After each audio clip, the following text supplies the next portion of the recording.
The Song dynasty chose not to win. From the 11th century onward, facing militarily superior rivals on multiple frontiers, the Song court repeatedly made a decision that defied every instinct of state survival taught in military history. They paid tribute. They accepted humiliation. They avoided decisive battles. And they survived, not for a decade, but for centuries. Why would a ruling elite deliberately refuse victory as a strategic objective? Why would a state with one of the most sophisticated economies in the world choose weakness as its posture? And why did this strategy, condemned by contemporaries as cowardice, keep the dynasty alive long after more aggressive powers collapsed?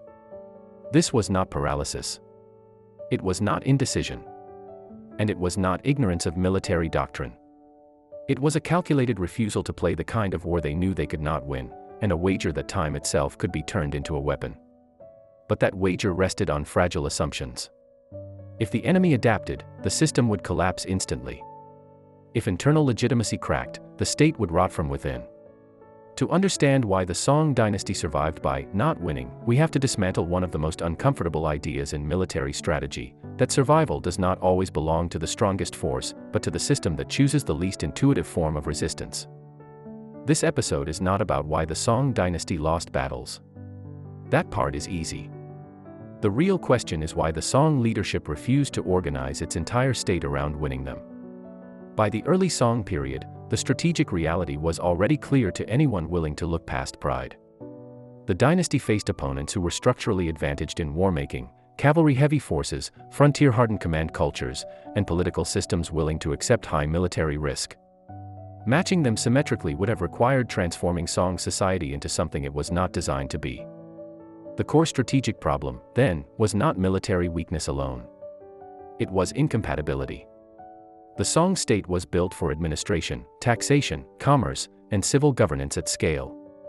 Its strength lay in managing population density, monetized economies, and bureaucratic continuity. Total militarization would have disrupted the very systems that generated its power. The more it tried to fight like its enemies, the more it would undermine its own foundations. This created a dilemma with no clean solution. Fight conventionally, and risk rapid collapse through overstretch, fiscal exhaustion, and internal instability. Refuse decisive battle, and accept the stigma of weakness, tribute, and strategic embarrassment. Most military traditions treat this as a false choice.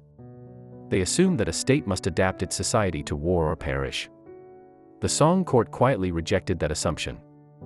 Instead of asking, "How do we win this war?" they asked a more dangerous question: "How long can we afford not to?" That shift matters.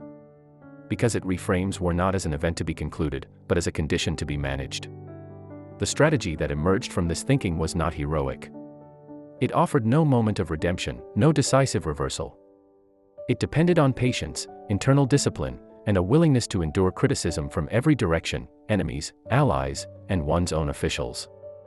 And it hinged on a single, precarious belief that time would corrode the enemy faster than it corroded the Song state itself. If that belief was wrong, everything would unravel. To see why this gamble even seemed rational, we first need to map the strategic environment that boxed the Song leadership into this corner. To understand why the Song dynasty chose endurance over victory, we have to strip the situation down to constraints. Not ideals. Not doctrine. Constraints. The Song state did not face a single enemy, but a shifting constellation of militarized polities along its borders. To the north and northwest were states whose political legitimacy was built around warfare itself. Their elites derived authority from conquest, their economies from mobilization, their command structures from constant exposure to frontier conflict. War was not an emergency for them. It was the default condition. The Song position was fundamentally different. Geography boxed the dynasty in. The northern plains offered little natural defense against mobile cavalry forces. Rivers and fortifications could slow incursions, but they could not guarantee strategic depth. Any attempt at forward defense required long supply lines and constant troop readiness, an expensive posture even for a wealthy state. Time pressure worked against decisive action.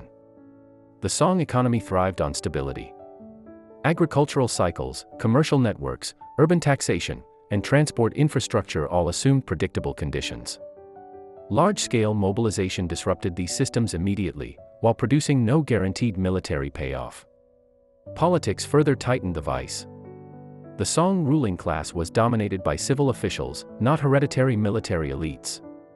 Their legitimacy rested on governance, not battlefield success. Aggressive war increased the power of generals, strained civilian oversight, and introduced the risk of internal coups, a trauma the Song elite remembered all too well from earlier dynasties. This produced a strategic paradox. The Song state had the resources to sustain itself, but not the institutional tolerance for prolonged offensive warfare. Its enemies had the appetite for war, but not the administrative depth to absorb long-term occupation or governance of densely populated regions. Each side was strong where the other was brittle. The Song leadership understood something that is often missed in military analysis: wars are not won by raw strength alone, but by compatibility between a state's internal systems and the type of conflict it chooses to fight. Seen through that lens, the Song problem was not how to defeat their enemies outright. It was how to avoid being dragged into a form of war that played directly into their own structural weaknesses. Conventional options were limited. A decisive campaign risked catastrophic defeat. Permanent mobilization risked fiscal exhaustion and political instability. Withdrawal ceded territory and legitimacy. Every path carried unacceptable costs. And yet, within those constraints, one possibility remained. A strategy that did not seek to break the enemy, but to outlast their ability to sustain pressure.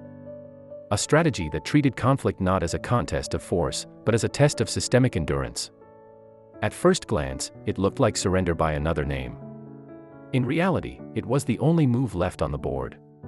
But to grasp how radical this choice truly was, we need to confront what military doctrine of the time would have demanded instead, and why following it would likely have destroyed the Song state far faster than defeat ever could.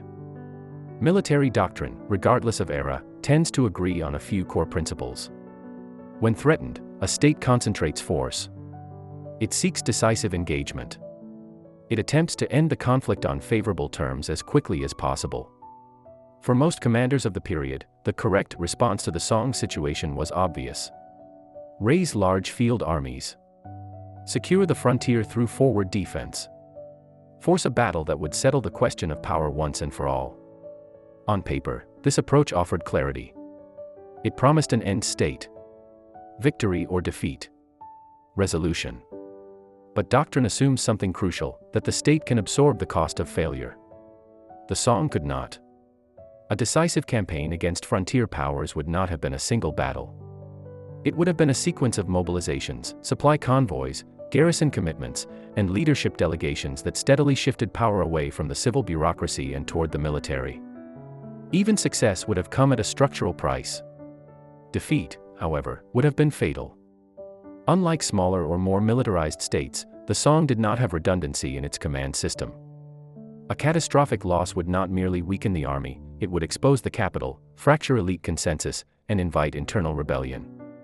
There was no strategic depth in governance, even if there was demographic depth in population. Textbook warfare also underestimated the enemy's strengths in the wrong places. Frontier states thrived on decisive clashes. Their legitimacy depended on visible dominance. Their leaders were accustomed to risk. They could afford to gamble entire armies because their political systems were designed to regenerate authority through force. A victory for the Song would have been costly, a loss would have been terminal. Doctrine further assumed symmetry, that both sides sought the same kind of outcome. But the Song leadership recognized an asymmetry in objectives. Their enemies needed victory to maintain cohesion. The Song needed survival to preserve continuity. This mismatch made conventional doctrine actively dangerous. By following the correct military response, the Song would have transformed a manageable strategic pressure into an existential gamble. The very act of seeking decisive victory would have increased the probability of catastrophic defeat.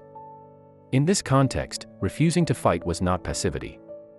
It was risk management. The Song court was not rejecting military thinking. It was rejecting a model of war that assumed short time horizons and acceptable collapse. Instead, it searched for a way to dislocate the enemy's expectations, to deny them the decisive moment they required to justify continued aggression. That required abandoning the idea that wars must be won to be resolved. It required a decision that no standard doctrine would ever recommend. And that decision did not emerge cleanly or unanimously. It was born out of internal conflict, contested assumptions, and a willingness to embrace a strategy that even its architects could not fully prove would work. This strategy did not appear fully formed. It emerged under pressure, through argument, hesitation, and institutional fear. Inside the Song Court, the debate was not between courage and cowardice. It was between two incompatible visions of state survival. Military officials argued that continued concessions would erode deterrence.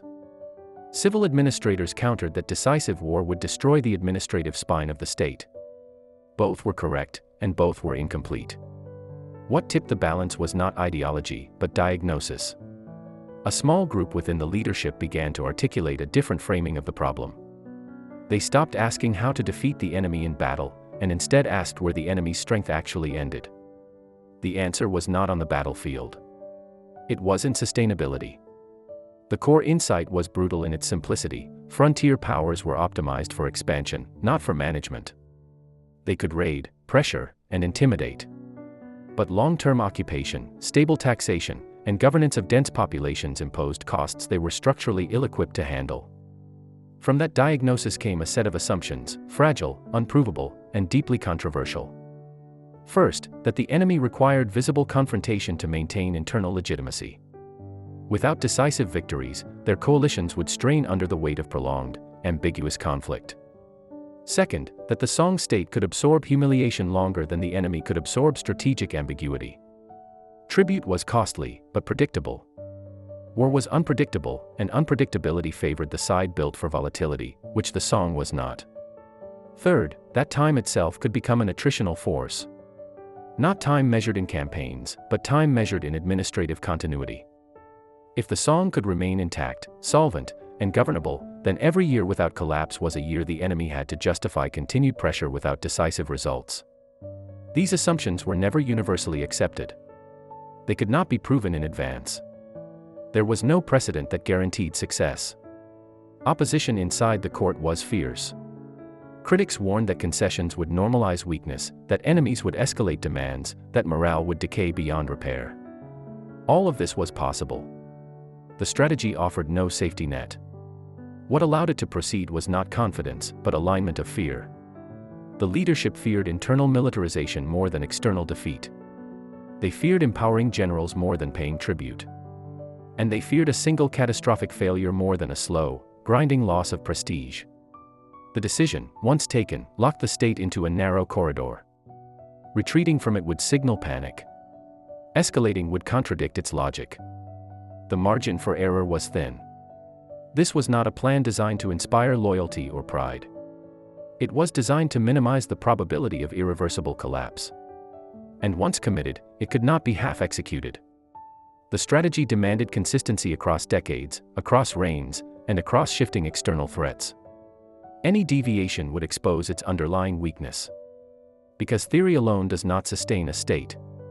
Only execution does, and execution would prove to be the most dangerous phase of all. A strategy built on restraint lives or dies in execution. On paper, buying time through concession looks deceptively simple. In practice, it requires a level of administrative discipline that most states never achieve under pressure. The Song system had to translate an abstract idea, endurance through avoidance, into daily governance without signaling collapse. The first mechanism was predictability. Tribute was not improvised. It was routinized. Payments followed schedules. Amounts were negotiated, fixed, and documented. The aim was not generosity, but containment. By transforming humiliation into a regulated expense, the court removed volatility from the frontier. The enemy could plan around it. That planning reduced incentives for sudden escalation. But predictability cuts both ways. Every predictable payment risked becoming an entitlement. Every concession set a reference point. If miscalculated, the system would invite pressure rather than deflect it. Tribute had to be calibrated tightly enough to satisfy, but not enough to embolden. The second mechanism was internal compartmentalization. The Song leadership worked to prevent frontier pressure from contaminating the core of the state. Military setbacks were localized. Civil administration remained insulated. Taxation, legal processes, and urban governance continued as if war were a distant condition, not an all-consuming emergency. This separation was deliberate. The moment the entire state began to behave as if it were at war, the strategy would fail. Panic would spread. Militarization would accelerate. Generals would gain leverage. Maintaining normalcy, however, required constant effort. Rumors had to be managed. Officials had to be restrained from grandstanding. Public discourse had to be controlled without tipping into repression. Too much transparency invited outrage. Too little bred suspicion. The third mechanism was selective strength. Avoidance did not mean defenselessness. The song maintained localized military capabilities, enough to impose costs on raids, enough to prevent deep penetration, but not enough to invite decisive confrontation. These forces were designed to signal resilience without escalation. This was the most delicate balance of all. If the response was too weak, deterrence collapsed. If it was too strong, the enemy would escalate to test it. Every engagement risked misinterpretation. And then there were the failure points. One was misreading the enemy's learning curve. The entire strategy assumed that adversaries would remain psychologically dependent on visible dominance. If they adapted, if they learned to extract resources without prestige battles, or to shift pressure asymmetrically, the logic would unravel. Another failure point was internal erosion. The longer the strategy lasted, the harder it became to justify. New generations of officials did not inherit the original fear that shaped the decision. They inherited only its stigma. Over time, restraint began to look less like prudence and more like inertia. The most dangerous risk, however, was credibility collapse. The strategy depended on consistency. A single abrupt shift, an overreaction, a delayed payment, a symbolic provocation, could reset enemy expectations overnight. In that moment, restraint would be reinterpreted as weakness. And weakness invites testing. There was no graceful exit built into this system. Only continuation, or rupture. And while the song worked to stabilize their side of the equation, they could not control how their opponents interpreted the signals being sent. Because execution does not end with one state's choices. It is completed, or destroyed, by how the enemy responds. The success of the song strategy depended on a dangerous asymmetry. The song court understood its enemies better than those enemies understood the song. At first, the signals seemed clear. Tribute arrived on schedule. Border clashes were contained. No mass mobilization followed. From the outside, it looked like submission tempered by prudence. For frontier powers accustomed to forcing outcomes through shock and momentum, this pattern was familiar and misleading. Their initial response was restraint, not because they feared the song, but because there appeared to be nothing to force. Why escalate when resources flowed without decisive battle? Why risk cohesion when prestige could be maintained cheaply? This was the first misreading. The enemy interpreted avoidance as an admission of inferiority. That interpretation flattened complexity. It reduced the song state to a passive object rather than an active system making trade-offs. As a result, pressure was optimized for extraction, not for resolution. Over time, this created a strategic trap for the aggressor. Without decisive confrontation, military legitimacy began to thin. Elites who thrived on conquest faced a paradox: continued pressure produced diminishing returns. Raids became repetitive. Demands had to increase to justify themselves. Internal factions argued over priorities. Expansion without climax lost its political utility. The second misreading followed from structure. Frontier command systems were built for rapid decision-making, not for prolonged ambiguity. Authority was reinforced through visible success. When outcomes became incremental and bureaucratic, tribute negotiations, border protocols, scheduled exchanges, the war effort started to resemble administration. That was not a strength. It was corrosion. What the enemy failed to see was that the song state was comfortable in this space. Bureaucracy was its native environment. Delay, negotiation, and managed uncertainty were not signs of decay. They were tools. There was also a cognitive bias at work. Powerful militaries tend to overestimate the deterrent value of their own reputation. Having won before, they expect compliance to scale linearly. But the song response did not scale. It plateaued. Concessions stabilized rather than escalated. The lack of emotional reaction, no mass panic, no heroic mobilization, deprived the enemy of psychological leverage. This absence was unsettling. Pressure that does not provoke fear forces escalation. Escalation increases risk. Risk exposes structural limits. And at that point, the aggressor faces a choice: transform their own system to manage a long, indecisive contest, or accept a frozen conflict with no clear victory. Most frontier powers were not built to choose either. They misread patience as weakness. They misread stability as stagnation. They misread endurance as passivity. By the time these misinterpretations became apparent, incentives had already shifted. The conflict no longer offered clean exits. It had become a background condition, costly, unresolved, and politically awkward. For the Song, this ambiguity was survivable. For their opponents, it was corrosive. But survival does not mean success. And ambiguity does not come without cost. Because the longer this strategy worked, the more it demanded, not from the enemy, but from the Song state itself. By conventional standards, the outcome looked unimpressive. There was no decisive victory. No reclaimed frontier that stayed secure. No moment where the balance of power visibly flipped. And yet, the state endured. The Song dynasty remained intact through pressures that destroyed more overtly militarized regimes. Its cities continued to grow. Its fiscal system continued to function. Its administrative machinery kept operating with a continuity rare in pre-modern history. That endurance was not accidental. It was purchased. The first price was material. Tribute was not symbolic. It drained silver, goods, and productive capacity year after year. These resources did not vanish abstractly, they were diverted away from internal investment, military reform, and frontier infrastructure.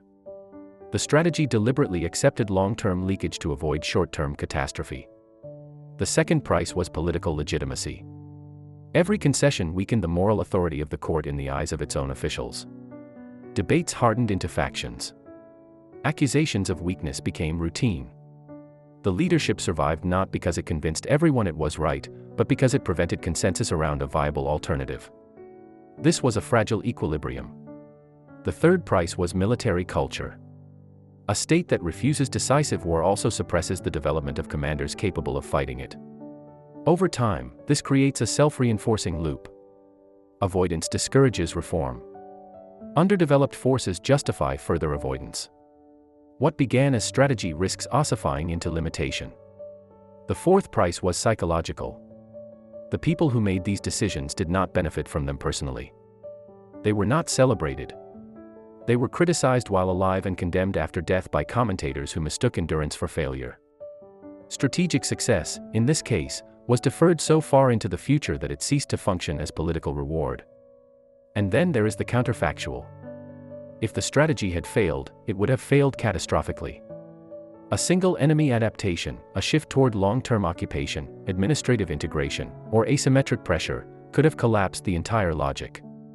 The Song system had no shock absorbers built in. It relied on the enemy remaining who they were. That dependency is often ignored in retrospective praise.